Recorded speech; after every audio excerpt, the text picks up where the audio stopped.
Qul, katakan oleh engkau Muhammad, istahzi'u, itu kata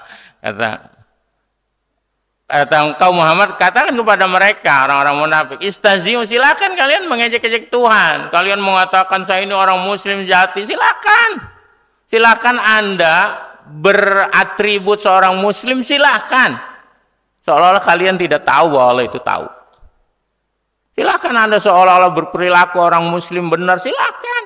Istahzi'u, kalian sedang memperolok-olok Tuhan, seolah-olah Allah itu tidak pernah tahu.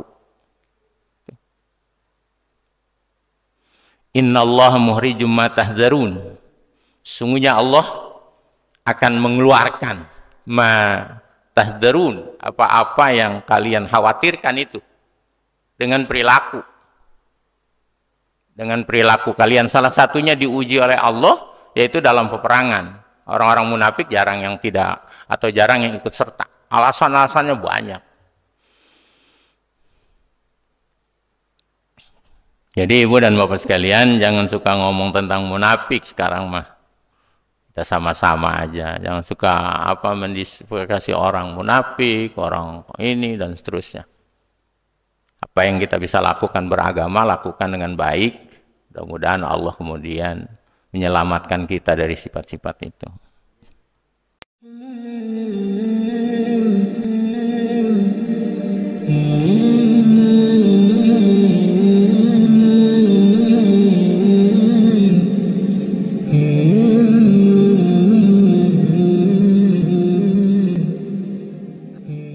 Alhamdulillahilladzi faddala bani Adam bil ilmi wal amali ala jami'il alam.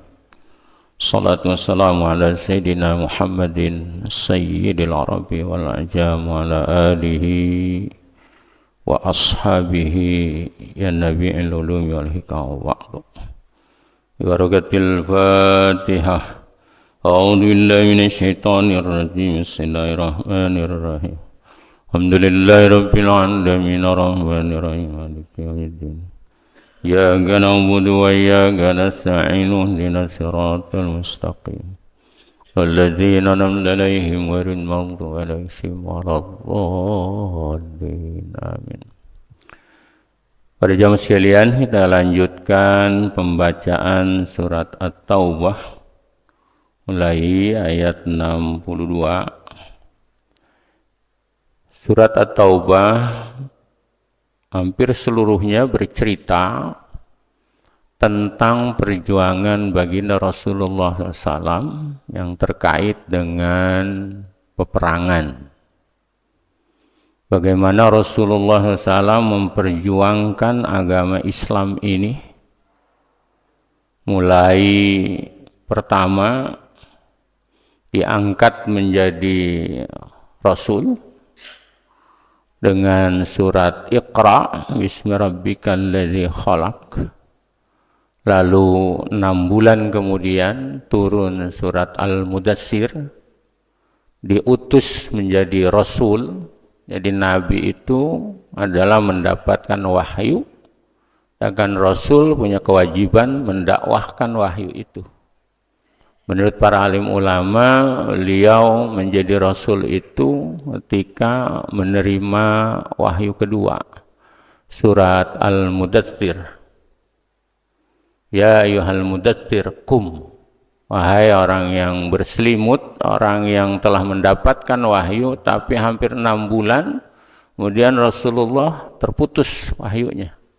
Ada kegelisahan baginda Rasulullah. Maka setelah surat kedua itu, mulailah Rasulullah kemudian berdakwah.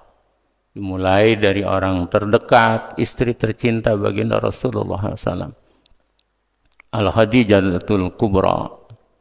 Lalu kemudian sepupu beliau, Ali Ramallahu wajhah, sahabat TS kental, Abu Bakar As-Siddiq. Terus secara perlahan Abu Bakar mengajak Utsman dan seterusnya, sampai 3 tahun baginda Rasulullah SAW tidak begitu besar direspon oleh masyarakat Mekah. Maka kemudian terus berlanjut hampir 10 tahun baginda Rasulullah SAW berdakwah di Mekah, lalu kemudian diperintah oleh Allah untuk hijrah ke Madinah. Mulai membangun sebuah komunitas muslim. Perbedaan dakwahnya ketika di Mekah, mayoritas masyarakat pada saat itu mereka tidak mengenal agama. Mereka adalah penyembah berhala. Dalam bahasa teknis Quran, orang itu disebut musyrik. Jadi ketika musyrik dalam Al-Quran berdasarkan sejarah nuzul turun ayat, maka itu adalah kepada orang Mekah yang menyembah berhala. Tidak ada yang lain. Tetapi ketika di Madinah, penyembah berhala itu persentasinya kecil. Di Madinah justru yang banyak itu adalah orang yang telah beragama. Yakni agama terdahulu. Diklaim namanya kemudian beragama Bani Israel. Dan pecah menjadi agama, sekarang disebutnya agama Yahudi dan agama Nasrani. Dan dalam kitab suci mereka, menurut klaim Quran tentang berita kedatangan Muhammad SAW, itu sudah ada penjelasannya. Bahkan kalau Al-Quran bahasanya ya'rifuna kama ya'rifuna abna'ahum. Orang-orang ahli kitab itu telah mengenal Muhammad seperti mereka mengenal anak-anaknya. Jadi sangat detail di dalam kitab suci itu dijelaskan. Menurut klaim Quran, walaupun sekarang kita tidak mendapati dalam kitab dua suci itu, Taurat dan Injil, penjelasan tentang Muhammad sallallahu alaihi wasallam. Tapi klaim Quran, surat Muhammad menjelaskan bahwa sifat-sifat Nabi akhir zaman telah dijelaskan. Bahkan menjadi kabar gembira. Akan dalam satu riwayat, kenapa ada orang Yahudi di Madinah, motivasinya adalah ingin berjumpa dengan Nabi akhir zaman. Mereka dari Palestina, kemudian menetap di Madinah, salah satu motivasinya adalah ingin berjumpa dengan Nabi akhir zaman sebagaimana yang diwartakan dalam kitab suci mereka. Satu generasi tidak ketemu, dua generasi tidak ketemu, tiga generasi tidak ketemu, empat generasi tidak ketemu. Mungkin sekitar 300 tahun kemudian baru berjumpa generasi itu dengan sosok Nabi yang diberi kabar gembira dalam kitab suci mereka. Sudah 5 generasi tentunya berbeda dengan generasi awal.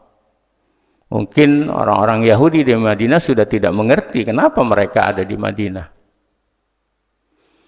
Dalam beberapa pendapat para ulama. Begitu juga orang Nasrani datang ke Madinah itu salah satunya adalah ingin berjumpa dengan Nabi akhir zaman. Karena dalam kitab suci mereka dijelaskan tentang Nabi akhir zaman itu. Lalu perkembangan terus baginda Rasulullah berdakwah istiqomah. Mulai 1, 2 dan seterusnya. Sampai kemudian komunitas muslim ini menjadi cukup besar. Tidak terhindarkan kemudian orang-orang yang tidak menyukai dakwah Islam.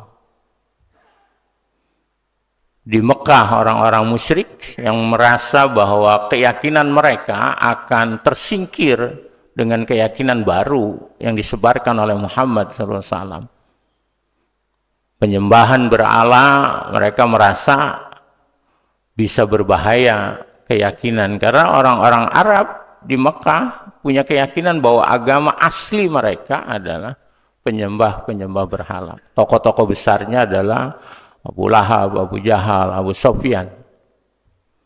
Kenapa orang Arab banyak namanya Abu? Bukan asli namanya. Itu panggilan. Nama-nama aslinya tidak semuanya pakai Abu. Kecuali di Indonesia ada Abu Gosok. Jadi itulah kemudian respon orang Arab di Mekah. Berbeda dengan respon di Madinah. orang-orang Yahudi dan orang Nasrani itu tidak sekeras orang-orang Mekah. Bahkan ada beberapa yang kemudian masuk Islam. Banyak dalam berapa lalu kemudian menjadi orang Muslim yang soleh, yang baik. Dan mereka tidak seperti orang-orang Mekah. Maka kemudian Nabi Muhammad sebagai komunitas baru yang meyakini Allah yang Esa, bersentuhan dengan orang Yahudi dan orang Nasrani, mengadakan beberapa konsensus kesepakatan. Karena Nabi Muhammad merasa bahwa suatu saat orang Mekah akan menyerang Madinah.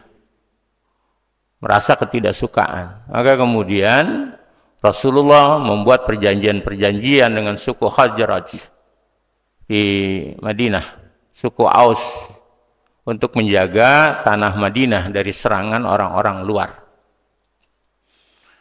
Dan di Madinah ini ada tipikal agama yang berbeda dengan orang Mekah. Kalau di Mekah, orang beragama itu satu musyrik. Kemudian komunitas baru yang dikembangkan oleh Muhammad, Muslim. Kemudian ada lagi sebagian kecil sekali orang-orang Hanif. Dia tidak beragama, tapi orang-orang baik. Biasanya begitu itu orang-orang kebatinan, orang Hanif namanya. Hanifan Musliman. Kalau Nabi Ibrahim selain Hanif, dia pun Muslim. Jadi Hanif itu sebuah kebaikan spiritual, tapi tidak melalui wahyu, melalui renungan-renungan yang kemudian dia akhlaknya bisa baik. Itu ada di Mekah. Sedangkan di Madinah ketika Rasulullah datang, tadi ada Yahudi, ada Nasrani, lalu kemudian mereka masuk kepada Islam, tapi keimanannya berbeda dengan orang-orang Mekah. Karena ada perjanjian-perjanjian konsensus dan kemudian menjadi besar Islam, mereka memandang ada sebuah keuntungan. Ada sebagian kemudian masuk Islam seolah-olah. Nah, term imannya kemudian disebutnya munafik. Oh, sekalian dan ibu-ibu sekalian. Jadi munafik itu adalah istilah spiritual yang dikenal di Madinah. Kalau di Mekah tidak dikenal munafik itu. Jelas musyrik, Muslim, Hanif. Hanif itu tidak pernah bermasalah dengan orang-orang Muslim. Tapi kalau di Madinah ada ahli kitab, lalu kemudian ahli kitab sebagian masuk Islam, tapi kemudian keislamannya kurang kokoh, kemudian dalam istilah Quran menyebutnya mereka itu orang-orang munafik. Dan inilah yang kemudian dalam persoalan baginda Rasulullah menjadi persoalan besar orang-orang munafik ini. Dibilang dia kafir, tidak. Dia bergaul dengan orang-orang Muslim. Tetapi ketika diperintahkan membela agama, mereka kadang-kadang hitung-hitungan. Kalau ada untungnya dia ikut, kalau tidak dia tidak mau. Nah, banyak orang-orang tipikal ini jadi dijelaskan dalam surat At-Taubah ini. Kita lanjut pada 62. Itu prolog bagaimana kemudian bagian-bagian atau strata-strata orang dalam keyakinan Tuhan di Madinah maupun di Mekah. Jadi kalau orang sekarang nyebut kadang-kadang gampang, orang itu munafik tuh, wah gitu. Itu juga sudah mulai pergeseran, Pak.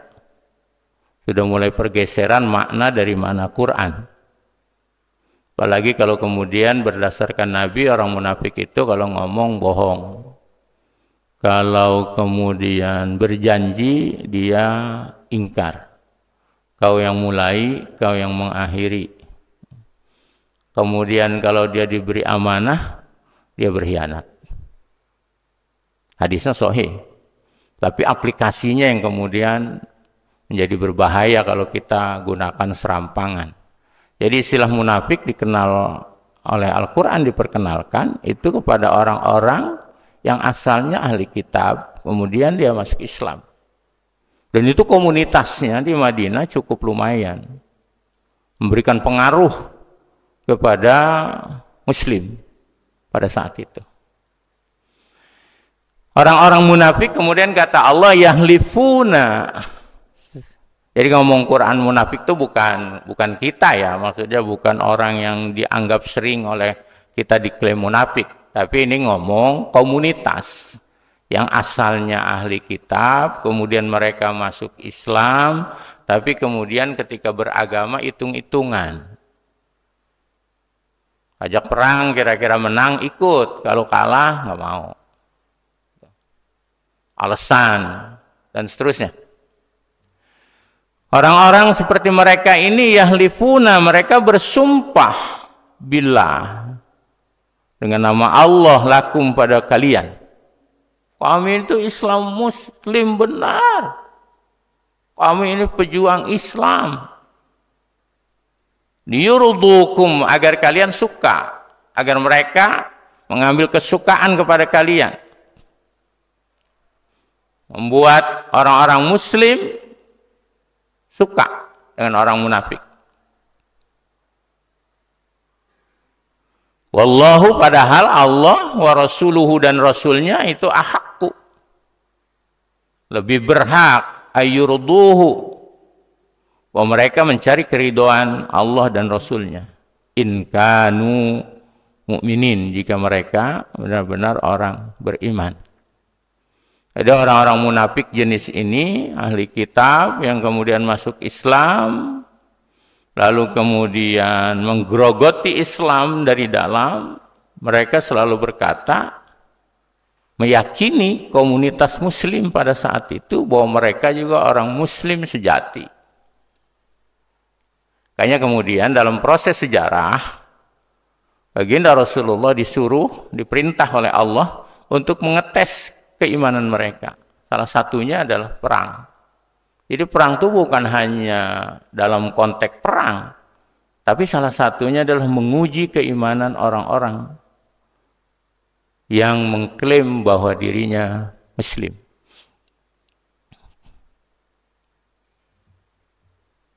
Bahkan yang sering saya bilang dalam forum-forum taklim ini, orang-orang munafik awal itu sholat itu menjadi barometer. Karena Rasulullah kalau sholat berjamaah ketika tidak 3 kali tidak dilihat seseorang, maka Rasul kemudian mendatanginya, apakah sakit atau dan seterusnya. Dan tidak sholat berjamaah pada saat itu bisa menunjukkan orang itu munafik. Pada saat itu. Kalau sekarang mah jangan dipakai, ntar ribut. Munafik ya? Kalau pernah kelihatan ke masjid, ngamuk orang. Jadi harus betul-betul memperhatikan bagaimana kemudian konteksnya kita membicarakan sesuatu. Ada hadis Nabi itu kalau tetangga masjid tidak sholat di masjid, rumahnya dibakar.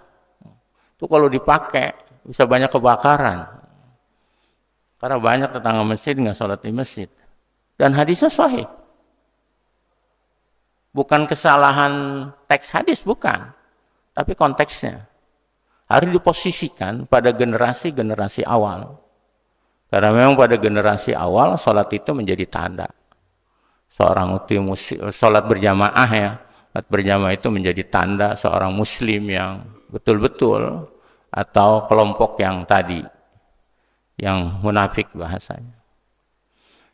Jadi orang-orang munafik dalam informasi Al-Quran itu selalu meyakini atau memberikan keyakinan kepada orang-orang muslim bahwa mereka adalah muslim sejati juga.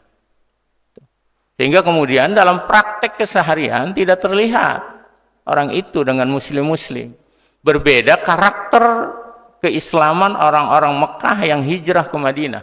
Karena itu hampir seluruhnya mereka itu radhiyallahu anhu wa radu'an. Tidak ada orang yang dari Mekah, orang-orang muhajirin itu yang punya agama seperti itu, keyakinan. Karena mereka ke Madinah itu pun telah memperjuangkan, telah meninggalkan apa yang mereka miliki. Jadi orang-orang munafik itu tidak pernah ada di komunitas muslim yang berasal dari Mekah.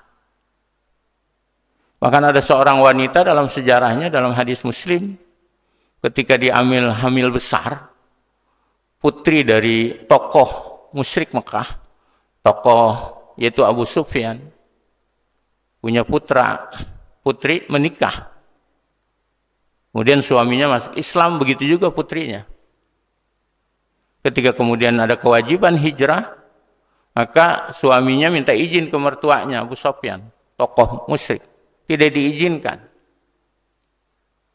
Tapi kemudian laki-laki itu, suami wanita itu berangkat bersama Rasulullah SAW. Istrinya, anak atau putri dari Abu Sufyan tidak diizinkan berangkat mengikuti suaminya. Hamil besar. Udah saatnya untuk lahir. Seorang istri ditinggalkan suaminya untuk mengikuti Rasulullah. Karena minta izin ke mertua, lalu kemudian ayahnya tidak mengizinkan. Dengan bahasa-bahasa yang menyakitkan kalau dalam sejarah. Lalu kemudian wanita itu sudah menjadi wanita muslimah, ketika suaminya meninggalkan dirinya, maka dia hampir 1 minggu dia berangkat, jalan sendiri, sore pulang. Depresi berat. Lalu kemudian ayahnya Abu Sufyan melihat seperti itu, mungkin entah tidak tega atau gimana, lalu mengizinkan. Berangkat sendiri, Bu. Hamil tua. Lahir di perjalanan. Orang-orang Mekah. Seorang wanita berangkat dari Mekah ke Madinah sendirian. Waktu itu kan belum ada Grab, belum ada apa, Bu. Kita bisa bayangkan bagaimana luar biasanya pengorbanan mereka. Generasi awal. Lalu kemudian dalam sejarah wanita itu melahirkan di perjalanan. Sudah mendekati Madinah. Belum lagi cerita-cerita yang laki-lakinya meninggalkan Mekah untuk menuju Madinah. Sahabat-sahabat Rasulullah. Ada salah seorang sahabat Rasulullah, dia menjadi orang kaya di Mekah, tapi sebagai pendatang. Ketika kemudian terdengar orang itu ingin mengikuti Rasulullah, dicegat oleh orang Quraisy Mekah untuk meninggalkan seluruh harta kekayaannya. Karena bahasanya, engkau datang ke Mekah tidak punya apa-apa, maka engkau pun kalau mau berangkat meninggalkan Mekah harus meninggalkan seluruh kekayaannya. Maka orang itu kemudian meninggalkan seluruh kekayaannya. Makanya dalam sejarah orang-orang Mekah itu tidak ada yang kemudian nempel, entep sifat munafik. Mereka datang ke Madinah itu sudah pertarungan. Maka dalam sejarah khalifah pengganti baginda Rasulullah tidak ada orang Madinah. Yang 4, semuanya orang Mekah. Abu Bakar, lalu kemudian Umar, lalu kemudian Umar, Utsman, lalu kemudian Sayyidina Ali. Tidak ada orang Madinah itu kemudian menjadi penggantinya Rasulullah. Dia menjadi tokoh, tapi tidak kemudian menjadi khalifah. Jadi khalifah seluruhnya berasal dari Mekah. Dan sahabat-sahabat terdekat, sahabat-sahabat besar baginda Rasulullah SAW. Kemudian ayat 63. Jadi dalam kehidupannya orang-orang munafik selalu ingin pembuktian atau pengakuan dari mayoritas muslim bahwa mereka juga sama dengan muslim yang lain, punya keyakinan yang kuat.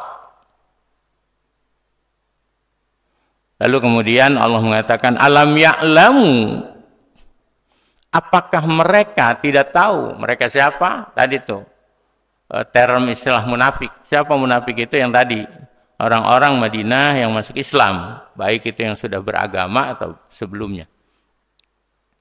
Apakah mereka tidak tahu annahu, bahwasanya man, siapa orang yuhadidillah, yuhadid, di mana yang menentang, orang yang menentang Allah wa rasulahu dan utusannya, apakah mereka tidak tahu mereka ingin diakui menjadi orang muslim sejati? Mereka bersumpah, mereka seolah-olah berperilaku seperti orang muslim sejati, tetapi dalam kelakuan mereka kadang-kadang mendiskreditkan agama Islam, mengintimidasi baginda Rasulullah SAW, mencegah penyebaran Islam. Kemudian kata Allah, apakah mereka tidak tahu bahwasanya orang yang menentang Allah dan Rasulnya, fa anna lahu nar jahannam, maka mereka tidak akan mampu membohongi Allah, dan mereka telah disiapkan nar jahannam, api dari neraka jahannam, bahkan mereka itu khalidan fiha, mereka kekal di neraka jahanam. Dalikal hizyul azim. Dalika yang demikian itu apa? Dimasukkan ke dalam neraka jahanam. Al hizyu, kehinaan. Al azim, yang besar. Mudah-mudahan Allah menyelamatkan kita semua. Jadi orang-orang munafik pada saat itu yang kelakuannya sepertinya dia beragama Islam, tapi kelakuannya tidak menunjukkan untuk keagungan Islam. Allah mengancam mereka dengan neraka jahanam dan mereka khalidan fiha.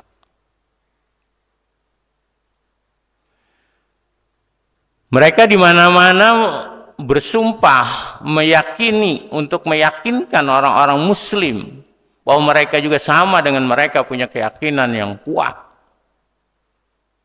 Tetapi di sisi lain mereka juga khawatir kalau keburukan mereka dibuka oleh Allah Subhanahu wa taala. Dikasih tahu Rasulullah oleh Allah kelakuan mereka. Kemudian kata Allah ayat selanjutnya, yahdaru, khawatir. Siapa yang khawatir itu? Al-munafiquna, orang-orang munafik. Khawatir apa? Antunazzala, bahwa diturunkan alaihim, pada mayoritas muslim yang punya kekuatan, punya keyakinan yang kokoh bersama Rasulullah SAW, diturunkan apa?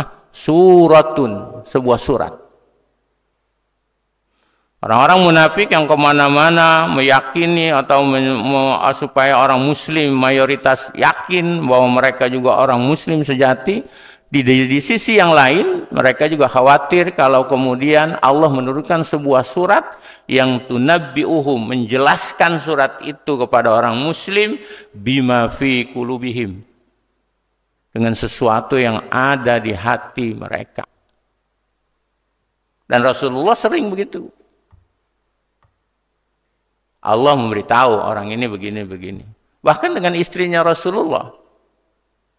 Rasulullah pernah dikasih tahu. Ketika Rasulullah pada salah satu istrinya meminum madu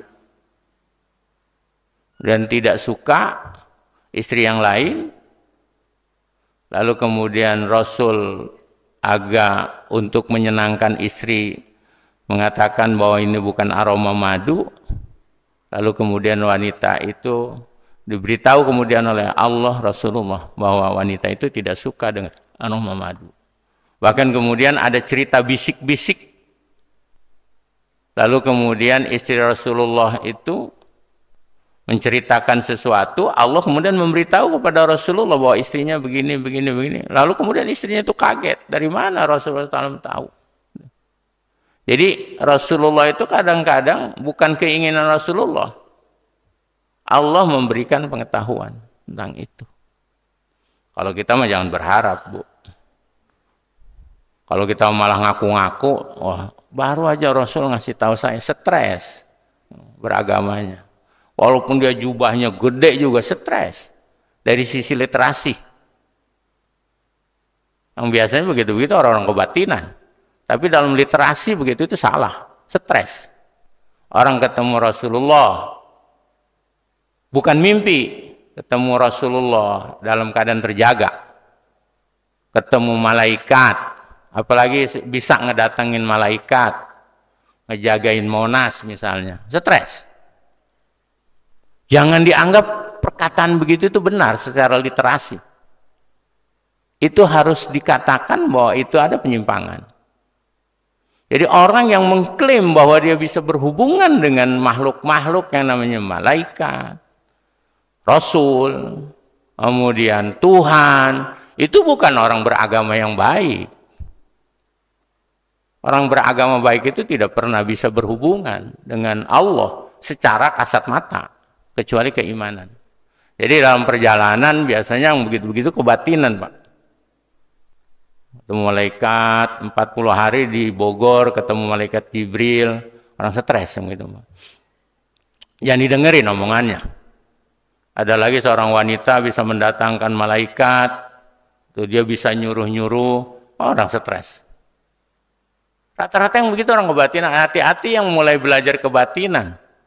Kebatinan tidak boleh menyalahi syariat. Gitu.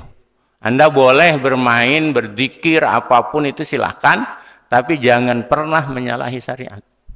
Salah satu syariat yang kadang-kadang banyak dilanggar oleh ahli kebatinan, ahli tasawuf, ahli thariqah, itu adalah mereka bisa berdialog dengan makhluk-makhluk yang di luar kasat mata.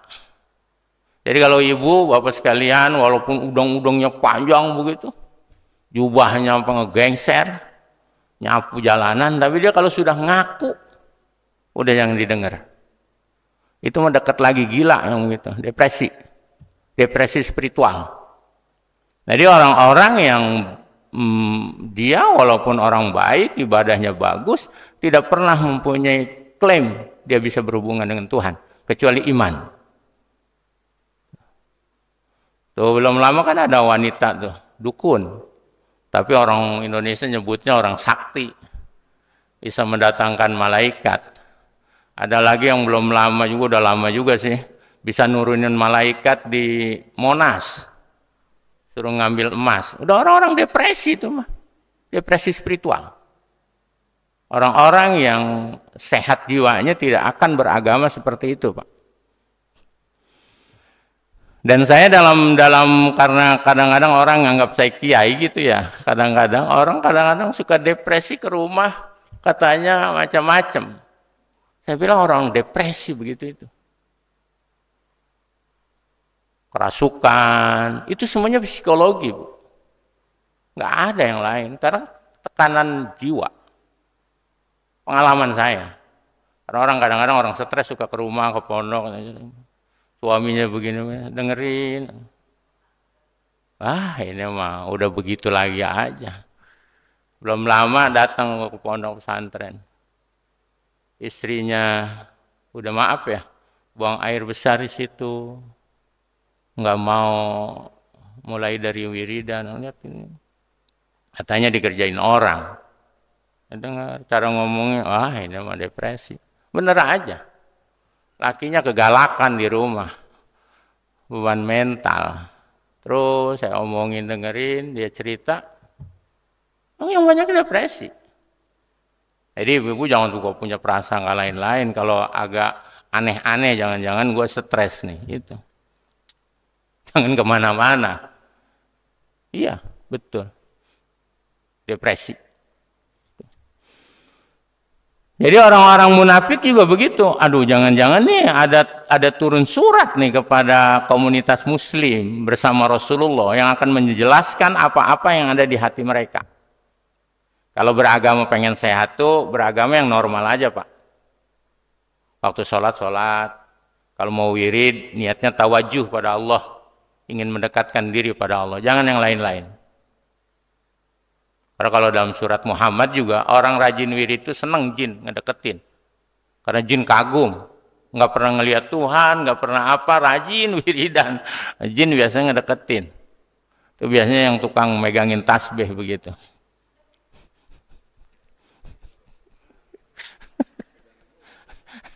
Awas hati-hati yang tukang megang tasbih. Banyak jinnya. Qul, katakan oleh engkau Muhammad, istahzi'u, itu kata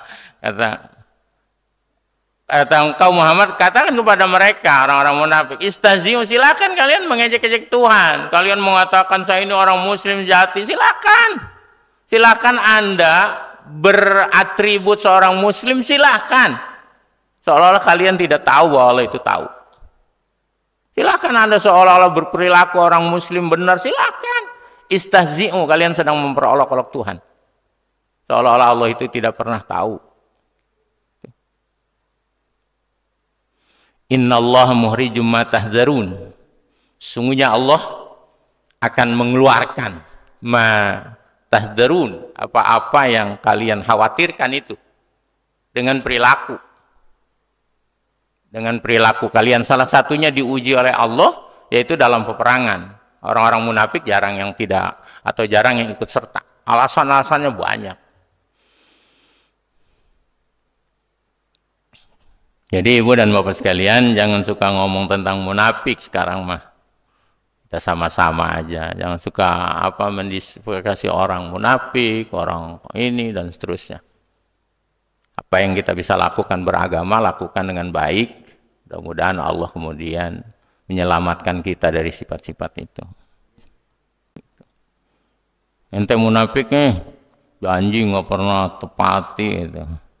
Jangan terlalu berat. Kau yang mulai, kau yang mengakhiri munafik.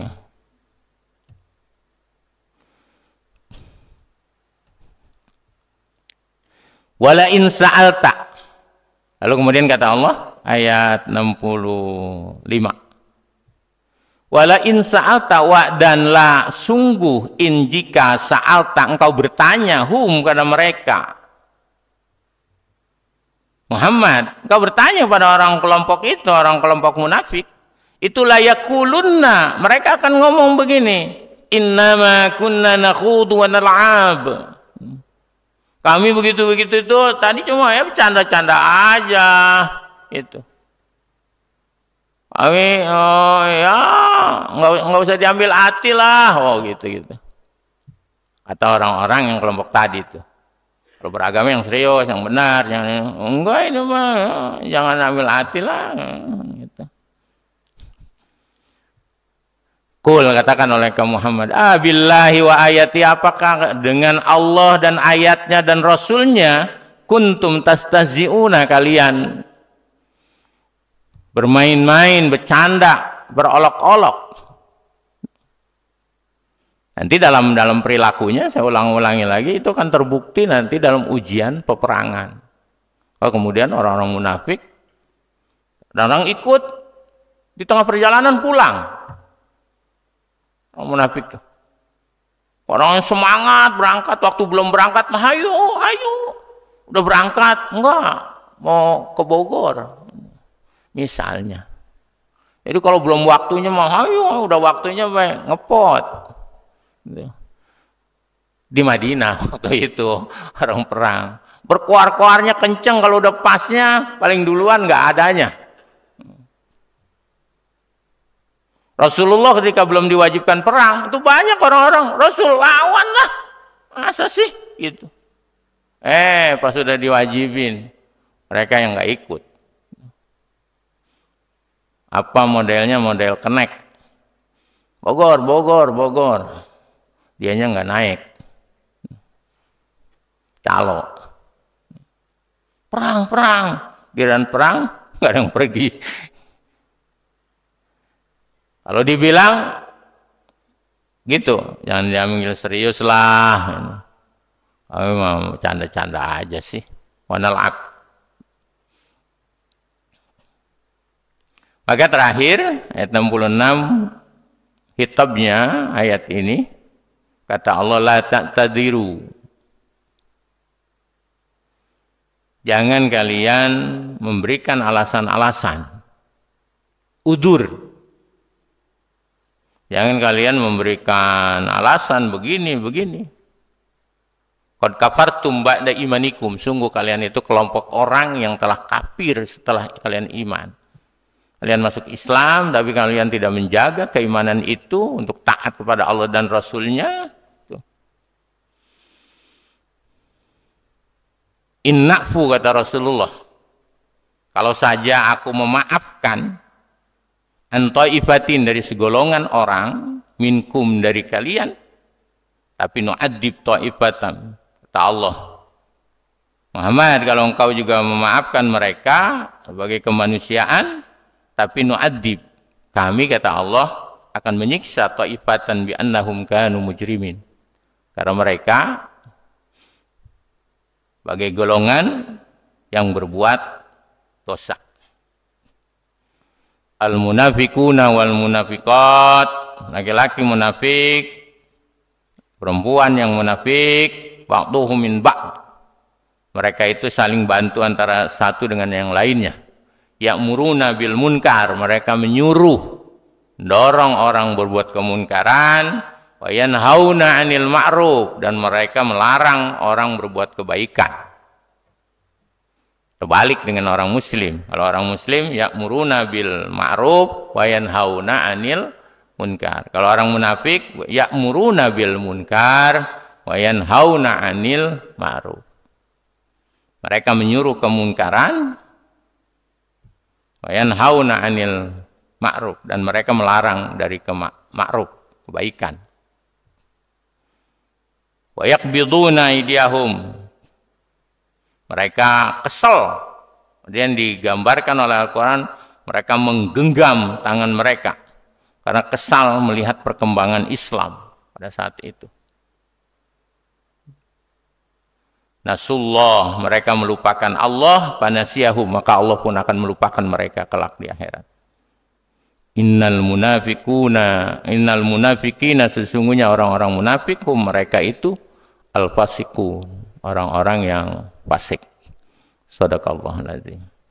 Jadi para jamaah sekalian, kesimpulan, ketika Rasulullah berdakwah di Madinah, ada tipikal orang keberimanan yang umumnya berasal dari orang Yahudi dan Nasrani, masuk Islam, tapi kemudian mereka tidak betul-betul serius beragama Islam. Kemudian term istilahnya tadi, orang-orang munafik. Jadi kalau di Madinah ada ahlu kitab, komunitas terdiri dari Yahudi dan Nasrani, ada Muslim yang baru dikembangkan oleh Rasulullah SAW. Lalu kemudian perkembangan pertengahan, ada kemudian tipikal keimanan yang kemudian munafik. Kalau di Mekah, musyrik, penyembah berhala. Yang kedua, Muslim yang baru dikembangkan oleh Rasulullah. Lalu kemudian Hanif, orang-orang baik, tapi kemudian tidak beragama. Tidak beragama dalam konteks agama wahyu. Biasanya orang-orang begitu itu ahli kebatinan, merenung. Kalau di Indonesia bertapa, rajin puasa, tapi enggak sholat, itu Hanif. Cara pergaulan baik, ya Hanif.